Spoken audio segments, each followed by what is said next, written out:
fellow collectors, and welcome to Long's Toys. Today we are taking a look at Voyager-class animated universe Optimus Prime from the Transformers Legacy United line from Hasbro.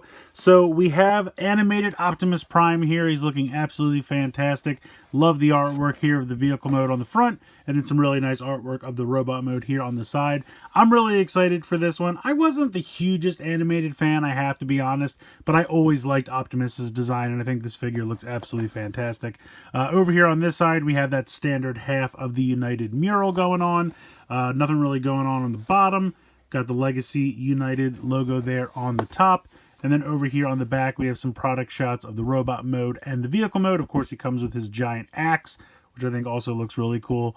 And then we got the 40th anniversary of Transformers logo, which I believe will be with us for some time. Very excited. I hope they do some really cool stuff for the 40th, next year being the 40th anniversary.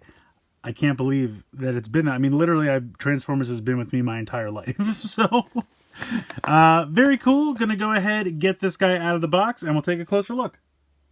Here is animated Optimus Prime out of the packaging, and I have to say, they really did a fantastic job with him. I mean, he's got almost no kibble whatsoever. He does have this little panel here on the back, but it looks totally integrated. It doesn't really get in the way of any articulation or anything like that. Just a really solid looking Voyager class figure, all considered. I love, the aesthetic of the chest, perfectly in keeping with the original figure. Some nice paint down here on the crotch. They did kind of paint this section blue, so the whole forearm is molded out of the red color, and then it's got the silver and black paint for when it's in vehicle mode, and then they painted the blue on here to match all these pieces. Just looks phenomenal. I love the Autobot symbol there on the shoulder. Taking a look at that head sculpt, really, really great. I mean, I wish it could flip up the face mask, but I totally understand why that's not possible. And just all in all, it did a really great job. I love the blue paint for the eyes, a little bit softer blue there for the face, but you still have all the silver. Really, really looks sharp. Honestly, I think this guy is phenomenal. I think they did such a good job with him. He really, really looks good. Articulation-wise, the head is kind of on a swivel piece down here, as well as a ball joint. So the head can actually swivel from side to side, tilt a little bit side to side, and then you have a hinge down here. You can kind of see the pin, and that is a separate piece. You can kind of see it there. There's a blue circular piece. So the whole head can move forward and back, but if you don't move that at all, you still get a good range of motion there on the head. Shoulders, you can actually see the mushroom peg right there. So you have a nice swivel there, out to the side, no problem. Bicep swivel right there. Double jointed elbows. Now that's mostly for transformation, but absolutely can be utilized in robot mode. You have a wrist swivel. You have a waist swivel. You have hips that can kick all the way forward, all the way back, all the way out to the side. Really nice range of motion there in the hips. You have a thigh swivel. Way over 90 degrees there in the knee, but of course it does leave that open, which is a bit of a bummer, but overall really nice articulation. Then you have ankle tilt. You do have some front to back as well. It's really more for the transformation, but you can utilize it for articulation as well. So just all in all, he's a really cool looking figure.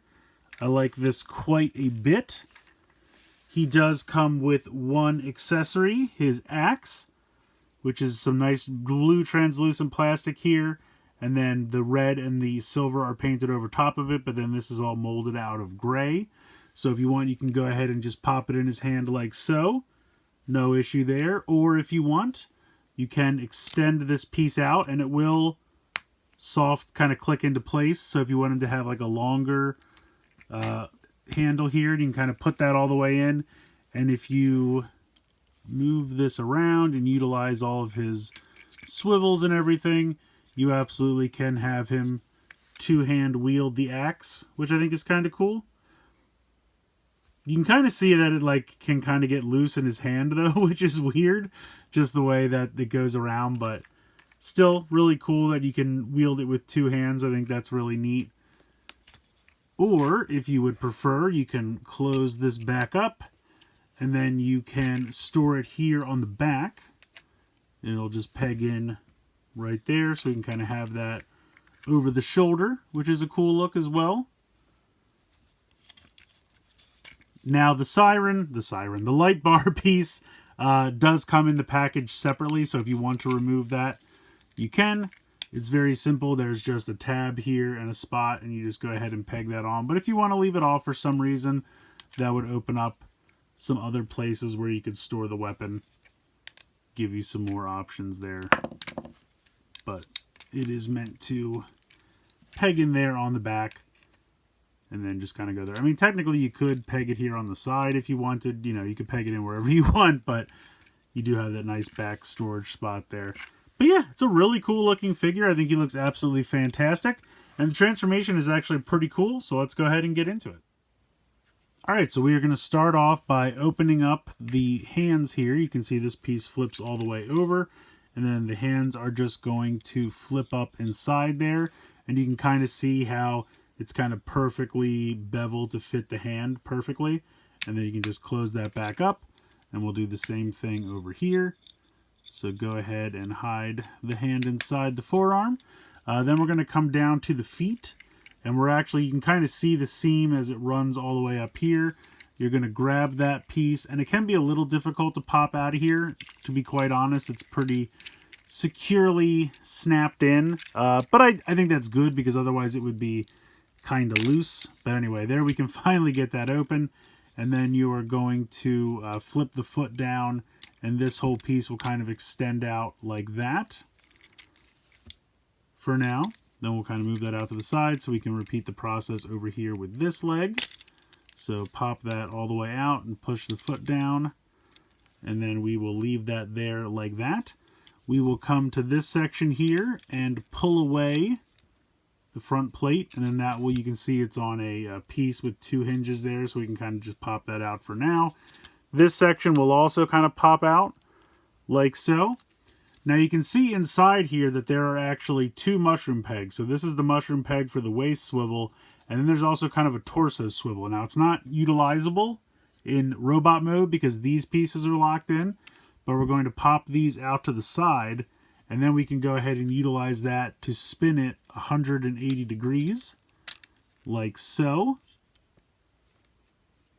Then you're going to kind of lift these up. We're going to take the arms here. We're going to rotate them around 180. And then we are going to fold these down using that double elbow. And then you can see that there's a large tab right here and a tab slot right there. And so this is just going to snap in and form pretty much the entire side of the fire engine.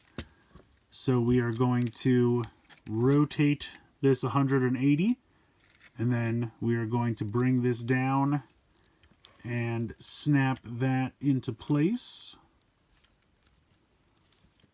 There we go. The funny thing is that the head never really moves. Everything just kind of forms up around the head. So we're going to bring this down like this. This whole section here is going to rotate up like that. Then you can push this part in to kind of form the front wheel section, and then once that's down you can see that there's a tab here that you want to push till that kind of sneaks behind the gray piece.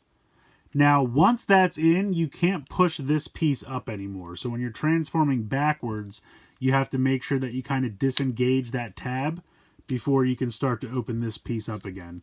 So that kind of keeps that in place. So that's gonna again kind of tuck in there like so. We're going to do the same thing over here. We're going to lift this up, bring this down, and then kind of pop this tab in there.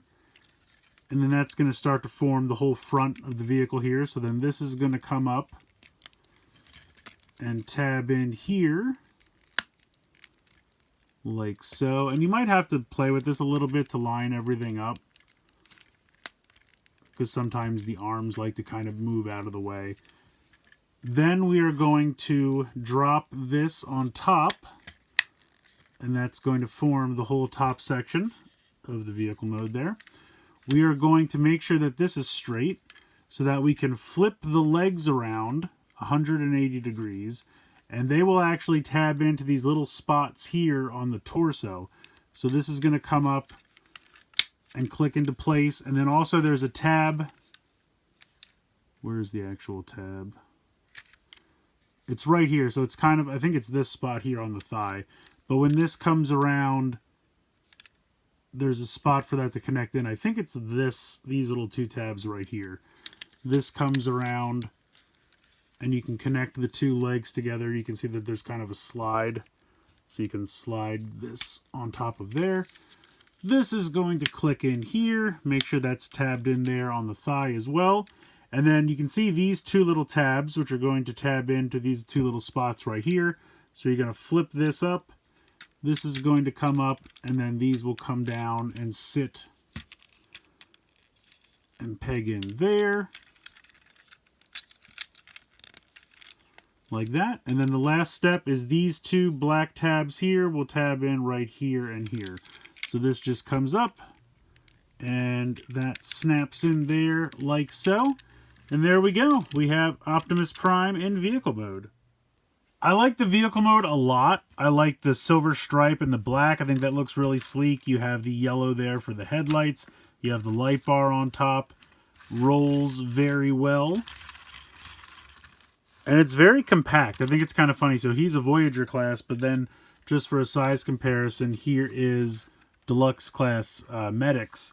And you can see that lengthwise, he's really not much larger. Now, obviously, he's a little bit taller. But I think it's kind of funny. This is a Voyager, this is a Deluxe, but they're about the same size. And that just kind of shows how compact he is. And I'm not even upset about it. I mean, it's a fantastic looking vehicle mode. I think they did a great job. If you want, you can kind of store the axe here. There is a little peg here, which you can peg on right here to the bottom of one of the feet. And that'll just kind of rest there. And then you can just kind of have that there on the back as he drives around. But yeah, it's a really cool little vehicle mode. I think they did such a great job with it. It's very solid. And yeah, just overall, I think they did a really great job recreating the animated design. And it's just a fun little truck. I love it. Honestly, this guy's fantastic. No notes. I think they did a really nice job with this. It's a really great Voyager, you know, and it has the height and the size in the robot mode. It compacts down to such a small little vehicle mode. Looks fantastic in both. The transformation is interesting and fun. The articulation's great. The paint applications look good. The axe accessory is awesome. I love how you can either single hand wield it or dual wield it by having the extending piece, the telescoping piece pop out.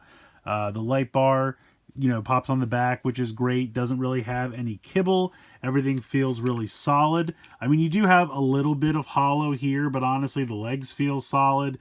The arms feel solid. Again, a little bit of hollow here, a little bit of hollow here, but very minimal. I mean, we're starting to see that more and more. But I feel like with this guy, he feels solid. He feels chunky. Just all in all, the head sculpt, the paint applications, the Autobot symbol on the shoulder, I think looks amazing. I really don't have anything to complain about. I think this guy is definitely one of the strongest releases for the first wave of United, and I think this is going to be the one flying off the shelves. Earlier in my Thundertron review, I said out of the case of the two, I think this one's going to be flying off the shelves, and I think Thundertron might be shelf warming a bit. And that's not to say that Thundertron is bad. This guy's just so strong, and I think is definitely going to really hit that nostalgia sweet spot for a lot of people. And so I think this is definitely going to be one of, if not the must-have from the first wave. I know Tigerhawk is probably going to be a pretty strong contender as well. But yeah, this guy's definitely going to be up there for best of, you know, probably top three. Well, there's not so many, but let's just say it's going to be between this guy and Tigerhawk, in my opinion, for best of the first wave of United. He's just really, really strong. And it's a great figure. I definitely recommend it. Definitely recommend checking it out. Even if you're not a huge animated fan, like I have to admit, I'm not the biggest animated fan. The art style was a little weird for me. But this is still a really solid figure, and he looks fantastic. And like I said, no notes. Check him out. Let me know what you guys think in the comments below. Please like, share, and subscribe. Hope you guys enjoyed the video. And as always, thanks so much for watching.